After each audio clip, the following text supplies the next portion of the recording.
Welcome to WBMS 10. The weather for the Iroquois Indians is distinct. It's hot in the summer, warm in the spring, cold in the winter. This is why they live a structured life. The Iroquois Indians don't often have to deal with droughts. Never. Since they lived near a river, they had to be careful of floods. The river made sure they had fertile soil. Also, the winters they had were so cold that they were deadly. And sometimes they even had tornadoes that ripped up houses out of the ground. The Iroquois Indians make their clothes out of deer skin. They wore their hair long because they wasn't able to cut it. They made their belts out of purple and white beads, which is known as a wimp. They also wore their feathers on their hats. They decorated their clothes with porcupine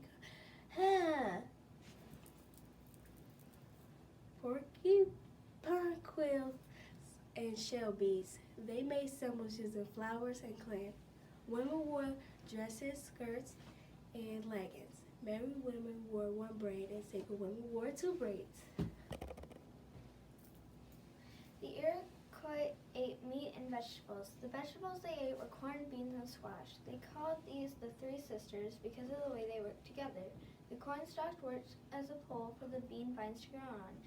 The beans helped keep the soil fertile, and the squash kept away weeds and also kept the ground moist. The women of the tribe preserved the food for the winter. They did this by making holes in the ground and filling them with dried roasted corn. They also smoked meats from bears, moose, and beavers to put in the holes. When the food was stored in the holes over the winter, they wouldn't rot because of the cool temperatures. The Iroquois usually only had one meal per day. This meal was usually soup made from the vegetables. Although they did eat others, I don't know how to say this word. Venison was their main meat. The men hunted fish with spears, and the boys hunted small game like rabbits and birds. Hi, my name is reporter Jamie Umberger, and today's morning topic is Iroquois homes. Here are some questions asked by people. How are the homes made? What are the homes made of? What are the homes called? What is the average length of homes? How long are they used? What did the homes provide for the Indians? Well, I'm going to educate you and answer your questions.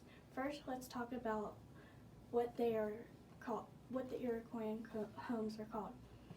It's obvious why they are called long homes because, well, they are long. The homes provided shelter for Indians. Homes were not measured in feet but by campfires.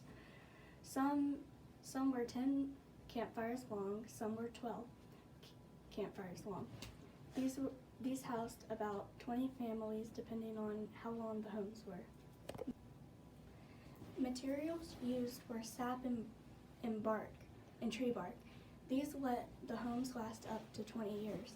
Men tied two poles together that formed arches. Placing poles lengthwise gave support to the arches. A cool fact is that the Iroquois Indians made schools and banks that we use in this generation. The only difference is that our schools are very updated, thankfully. I couldn't imagine having schools in those homes. I would be afraid they would collapse. Hi, it's me again. I'm going to tell you about the culture of Iroquois Indians. They traded a lot. Most common things traded were fur. They were known for hunting animals and farming some crops. The Iroquois believed in the Great Spirit. They believed it was their creator. Many of the Indians were Christian. The women made baskets and bracelets, and pottery. And the artwork was just not for fun, it represented something. Kids played with straw dolls as toys instead of toys we have today. We use lots of things the Iroquois Indians did, we just have updated versions. That concludes our newscast, and have a great day.